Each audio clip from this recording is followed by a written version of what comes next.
محترم ناظرین، السلام علیکم ورحمۃ اللہ وبرکاتہ۔ آج ایک واقعہ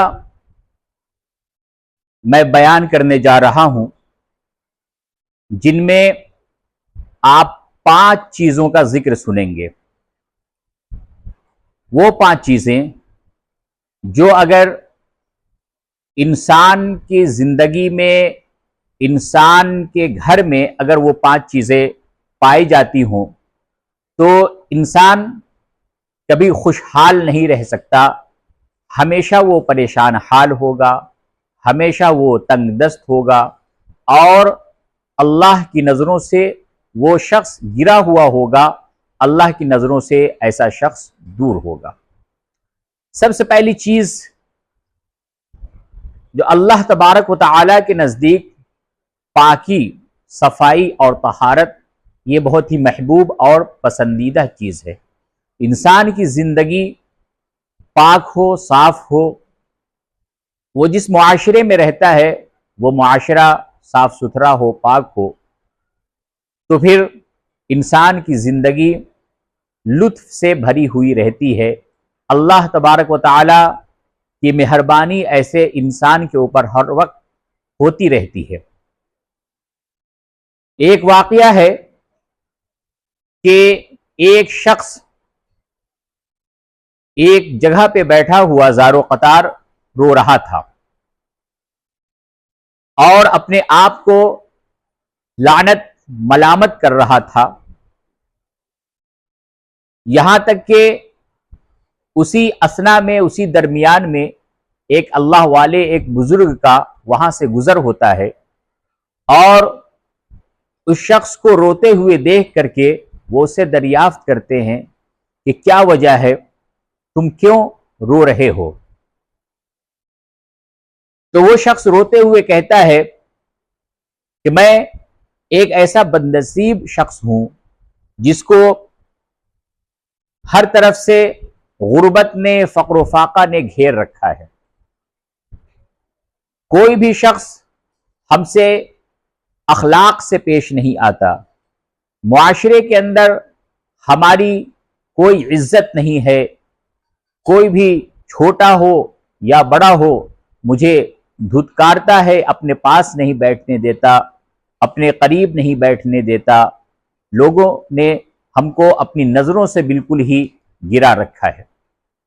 ان بزرگ نے جب اس کے اس حال کو سنا تو انہوں نے کہا کہ میں تمہیں 5 چیزیں بتاتا ہوں، اگر تم ان 5 چیزوں کی پابندی کر لو اور اپنی زندگی سے ان 5 چیزوں کو نکال دو تو پھر تم ایک باعزت شخص بن جاؤ گے، رزق تمہارے قدموں میں ہوگی، اللہ تبارک و تعالی تمہارے اوپر اپنا خاص رحم و کرم اور فضل و کرم نازل فرمائے گا۔ دیکھو، سب سے پہلی چیز یہ ہے کہ تم اپنی زندگی اور اپنے اخلاق اور اپنے عادت اور اپنے طور طریقے سے غیبت کرنا بند کر دو۔ غیبت ایک ایسی بری عادت ہے، ایک ایسی بری چیز ہے کہ جس شخص کے اندر یہ عیب پایا جاتا ہے وہ اللہ تبارک و تعالی کی رحمت سے محروم ہو جاتا ہے۔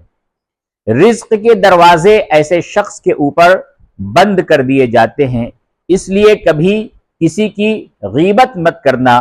اللہ تبارک و تعالی نے قرآن مجید میں فرمایا ہے کہ غیبت کرنے والا ایسا ہے جیسے کہ اپنے مردار بھائی کا گوشت کھانے والا۔ کوئی شخص اپنے مرے ہوئے بھائی کا گوشت کھانا پسند نہیں کرتا تو پھر وہ غیبت کرنا کیسے پسند کرتا ہے؟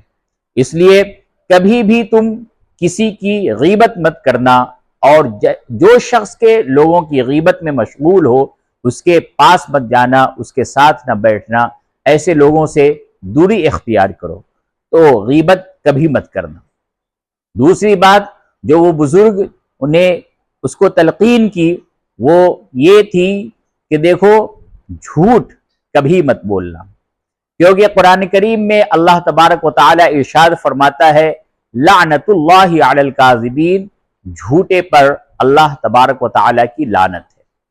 تو جس شخص پر ہر وقت اللہ تبارک و تعالیٰ کی لعنت ہو، ایسا شخص کیسے خوش رہ سکتا ہے؟ ایسا شخص کیسے سکون کی زندگی جی سکتا ہے؟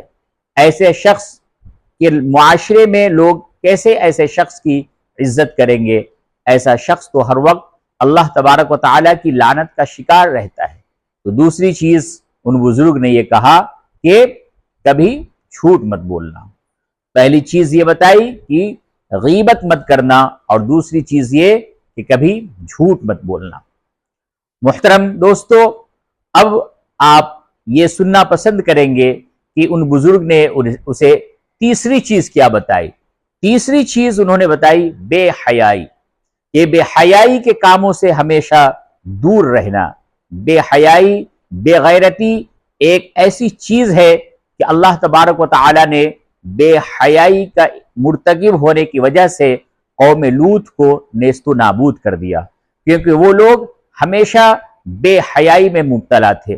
تو اس طریقے سے کبھی بھی تم بے حیائی کے کاموں کے قریب مت جانا۔ بے حیائی کرنا تو بہت ہی دور کی بات ہے، کبھی بھی بے حیائی کے کاموں کے قریب بھی مت جانا۔ اب چوتھی چیز جو ان بزرگ نے بتائی وہ یہ بتائی کہ دیکھو، حلال رزق کا اہتمام کرو اور حرام خوری سے ہمیشہ بچتے رہنا۔ حرام خوری، رزق حرام ایک ایسا رزق ہے جس کے بارے میں حدیث شریف میں اللہ کے رسول صلی اللہ علیہ وسلم نے فرمایا ہے کہ اگر کوئی شخص حرام کھاتا ہے تو حرام کھانے سے جو اس کے جسم کے اوپر گوشت بنتا ہے، تو بتایا کہ بہتر ہے کہ جہنم کی آگ ہی اس گوشت کو جلائے۔ تو حرام خور شخص جو کہ دوسرے کے حقوق کو مارنے والا ہے، دوسرے کے حقوق کو کھانے والا ہے، اور غلط طریقے سے مال و دولت کما کر کے وہ کھانے والا ہے، تو ایسا شخص کبھی بھی اللہ کی رحمت کا امیدوار نہیں ہو سکتا۔ ہمیشہ وہ اللہ کی رحمت سے دور رہے گا۔ اللہ اس کے اوپر فضل و کرم کبھی نہیں کر سکتا، وہ اللہ تبارک و تعالیٰ کے فضل و کرم سے وہ دور ہوگا۔ اس کے بارے میں ایک واقعہ تاریخ کی کتابوں میں لکھا ہوا ہے کہ جب حجاج بن یوسف وہ گورنر بن کر کے جاتا ہے تو اس کو وہاں کے لوگوں نے بتایا کہ آپ یہاں زیادہ دن تک نہیں رہ سکتے۔ اس نے وجہ دریافت کی تو لوگوں نے بتایا کہ اس بستی کے اندر کچھ ایسے لوگ ہیں کہ وہ جب کسی کے لیے بد دعا کر دیتے ہیں تو وہ تباہ و برباد ہو جاتا ہے۔ وہ مستجاب الدعوات لوگ اس بستی کے اندر رہتے ہیں۔ حجاج نے اپنے وزیر سے کہا کہ جتنے بھی بستی کے اندر مستجاب الدعوات لوگ ہیں، مستجاب الدعوات ان لوگوں کو کہا جاتا ہے جن کی دعائیں اللہ تبارک و تعالی قبول فرماتا ہے۔ تو حجاج نے کہا کہ جتنے بھی مستجاب الدعوات لوگ ہیں اس کی دعوت کرو۔ چنانچہ بستی کے تمام مستجاب الدعوات لوگوں کی دعوت کی گئی، اور حجاج نے بہت ہی اہتمام کے ساتھ ان لوگوں کو کھانا کھلایا، اور اس کے بعد کہا کہ اب میں اس کی دعا اور اس کی بد دعا سے محفوظ ہو گیا۔ تو پوچھنے پہ، یہ دریافت کرنے پہ اس نے حجاج نے یہ بتایا کہ ہم نے ان لوگوں کو حرام کھانا کھلایا ہے، اور جو شخص حرام کھا لیتا ہے تو پھر اس کی دعا اللہ تبارک و تعالی قبول نہیں فرماتا۔ تو اے شخص، ہمیشہ حلال رزق کا اہتمام کرنا، اپنی محنت اور اپنی مشقت کی کمائی کو کھانا، حرام کاری سے اور حرام خوری سے ہمیشہ بچتے رہنا۔ اب پانچویں چیز وہ ہے جو کہ آخری چیز ہے جو ان بزرگ نے اس کو نصیحت کی، وہ یہ فرمایا کہ دیکھو، ہمیشہ اللہ تبارک و تعالیٰ کا شکر ادا کرتے رہنا، اللہ تبارک و تعالیٰ کی ناشکری کبھی مت کرنا، کیونکہ اللہ تبارک و تعالیٰ نے قرآن کریم میں ارشاد فرمایا ہے لَإِن شَكَرْتُمْ لَأَزِيدَنَّكُمْ وَلَإِن كَفَرْتُمْ إِنَّ عَذَابِي لَشَدِيدٌ، کہ اگر تم میرا شکر ادا کرو گے تو لَأَزِيدَنَّكُمْ، تو میں ضرور بھی ضرور تمہاری نعمتوں میں اضافہ کروں گا۔ اللہ تبارک و تعالی یہاں پہ ایک تاکید کا جملہ استعمال کر رہا ہے، لَأَزِيدَنَّكُمْ، کہ ضرور ضرور میں تمہاری نعمتوں میں اضافہ کروں گا اگر تم نے میرا شکر ادا کیا۔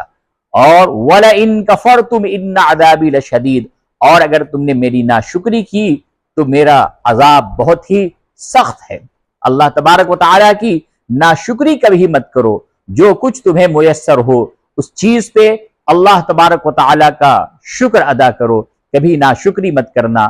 اگر تم ناشکرے ہوئے، اللہ تبارک و تعالیٰ کی ناشکری کی، تو یاد رکھنا کبھی بھی تم خوشحال زندگی نہیں گزار سکتے، کبھی بھی معاشرے کے اندر تم مقام نہیں حاصل کر سکتے۔ اس لیے ان 5 چیزوں کا اہتمام کرو اور جاؤ اور چین کی زندگی بسر کرو۔ اللہ تبارک و تعالیٰ تمہارے لیے اپنی نعمتوں کے دروازے کھول دے گا، معاشرے کے اندر تم کو عزت و وجاہت حاصل ہوگی، اور اللہ تبارک و تعالیٰ غیب سے تمہاری مدد فرمائے گا۔ تو ناظرین، ہمیں بھی چاہیے کہ ہم لوگ اپنی زندگی میں ان 5 چیزوں کا اہتمام کریں، کہ کبھی غیبت نہ کریں، کیونکہ اللہ نے قرآن کریم میں غیبت کرنے سے منع فرمایا ہے۔ اسی طریقے سے کبھی ہم جھوٹ نہ بولیں، کیونکہ اللہ نے قرآن میں لعنت اللہ علی الکاذبین، اللہ کی لعنت ہے جھوٹ بولنے پر، ارشاد فرمایا ہے۔ اسی طریقے سے بے حیائی کے کام سے ہمیشہ بچتے رہیں، کبھی بھی ایسا کام جو بے حیائی، بے غیرتی اور بے شرمی کے کام ہے اس کام کو نہ کریں، کیونکہ اللہ تبارک و تعالی شرم و حیا والا ہے، اور اللہ تبارک و تعالی شرم و حیا کو پسند فرماتا ہے۔ بے حیا قوم کو اللہ تبارک و تعالی نے نیست و نابود کر دیا۔ اسی طریقے سے ہمیشہ حلال رزق کمانے کا اہتمام کیا جائے، اور حرام خوری سے ہمیشہ اجتناب کیا جائے، ہمیشہ پرہیز کیا جائے، ہمیشہ بچا جائے، اور اللہ تبارک و تعالیٰ کا ہر حال میں شکر گزار بندے بنے، کبھی بھی اللہ تبارک و تعالیٰ کی ناشکری نہ کریں۔